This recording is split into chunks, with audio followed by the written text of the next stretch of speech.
بسم اللہ الرحمن الرحیم۔ السلام علیکم۔ امید ہے آپ تمام احباب خیر خیریت اور عافیت سے ہوں گے۔ اللہ کریم آپ اور آپ کے اہل خانہ کو ایمان، صحت اور سلامتی کی بہترین حالت میں رکھے۔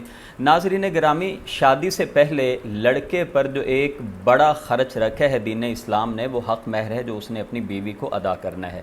قرآن کریم میں اللہ تعالیٰ نے فرمایا ہے وَآتُوا النِّسَاءَ صَدُقَاتِهِنَّ نِحْلَةً کہ تم اپنی بیویوں کو ان کا حق مہر خوشی خوشی ادا کر دیا کرو۔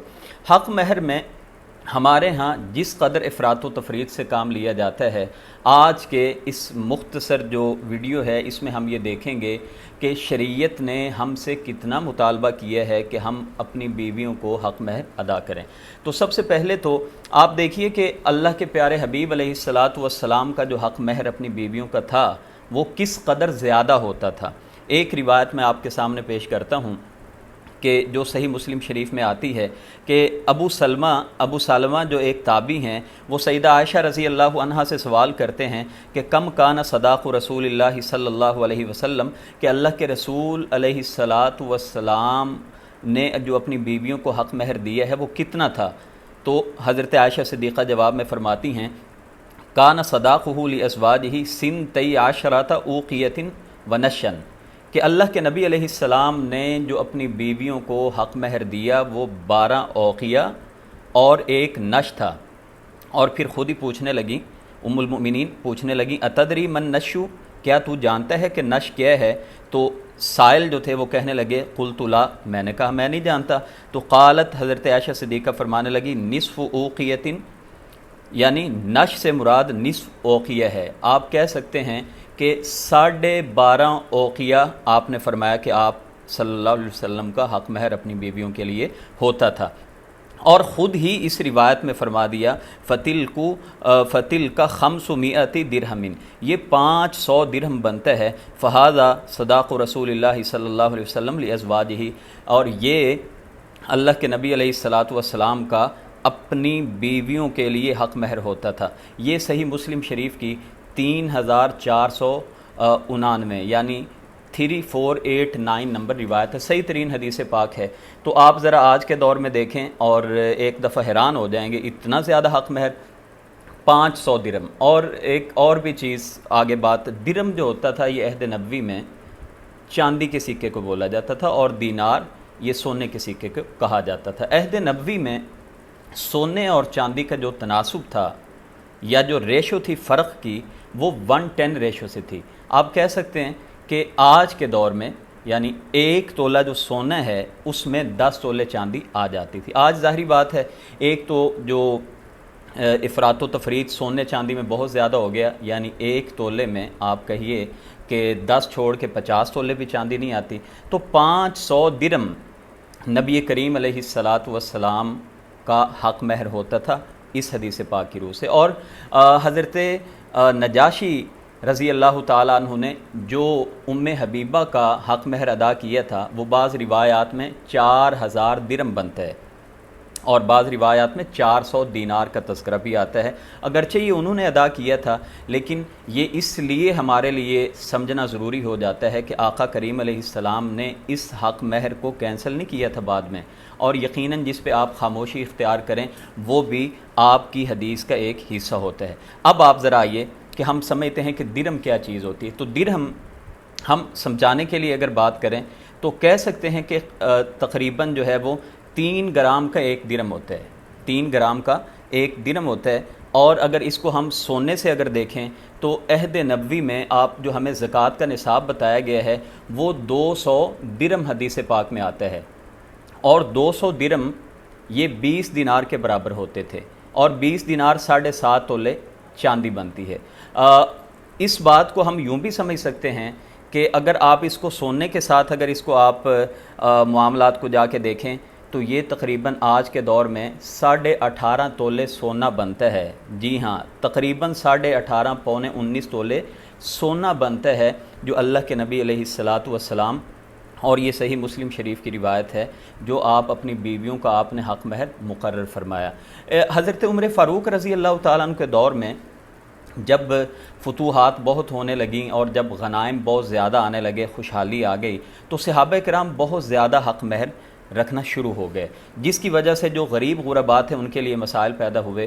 تو سیدنا فاروق اعظم نے ایک دن خطبہ ارشاد فرمایا اور آپ نے فرمایا کہ حق مہر اتنا زیادہ نہ رکھا کرو، بلکہ اس کی کم سے کم جو مقدار ہے وہ حق مہر میں دیا کرو۔ تو ایک خاتون نے سیدنا فاروق اعظم کو چیلنج کر دیا اور کہنے لگی کہ قرآن کریم میں تو اللہ تعالیٰ نے فرمایا ہے کہ وَآتَيْتُمْ إِحْدَاهُنَّ قِنْطَارًا فَلَا تَأْخُذُوا مِنْهُ شَيْئًا، اگر تم اپنی بیویوں کو سونے چاندی کے پہاڑ بھی اگر دے دو حق مہر میں تو ان سے واپس نہ لو۔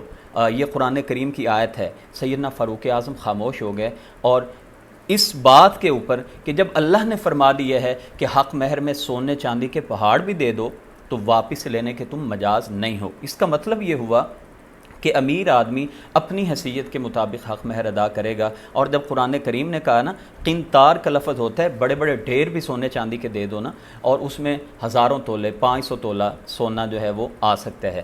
تو اس کا مطلب یہ ہوا کہ جو تو آدمی صاحب حیثیت ہے، صاحب استطاعت ہے، اس کو اپنی استطاعت کے مطابق حق مہر دینا چاہیے۔ اور جو غریب آدمی ہے اس کے لیے یہ جو ہمارے ہاں ایک تصور پایا جاتا ہے نا کہ جی شرعی حق مہر کیا ہے، دین اسلام میں اس کا کوئی تصور نہیں ہے۔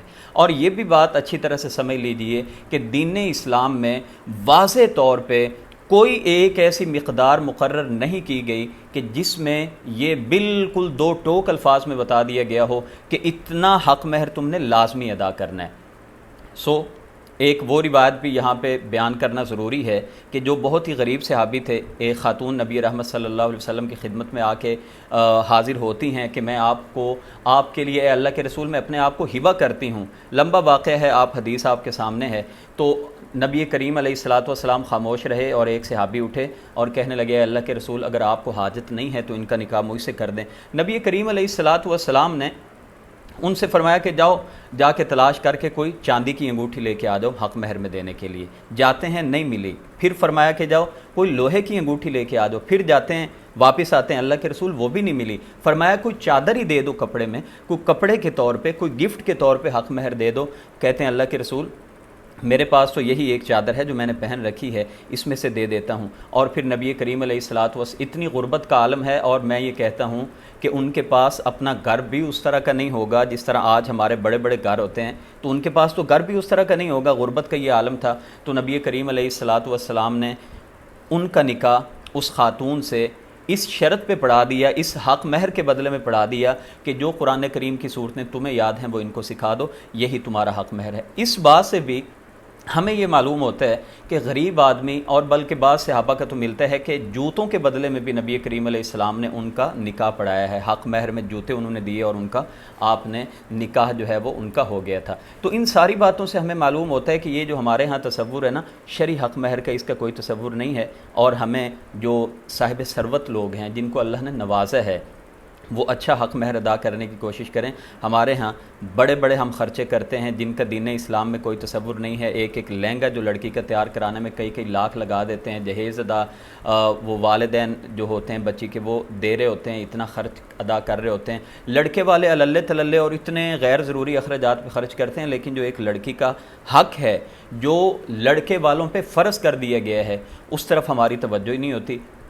یعنی اتنا پیسہ خرچ کر دیتے ہیں اور حق مہر کی دفعہ پوچھ رہے ہوتے ہیں نکاح خان سے کہ جی کتنا لکھواؤں، 5,000 لکھواؤں یا 10,000 لکھواؤں، کتنا لکھواؤں؟ تو حیثیت کے مطابق بہت زیادہ حق مہر لکھوانا چاہیے۔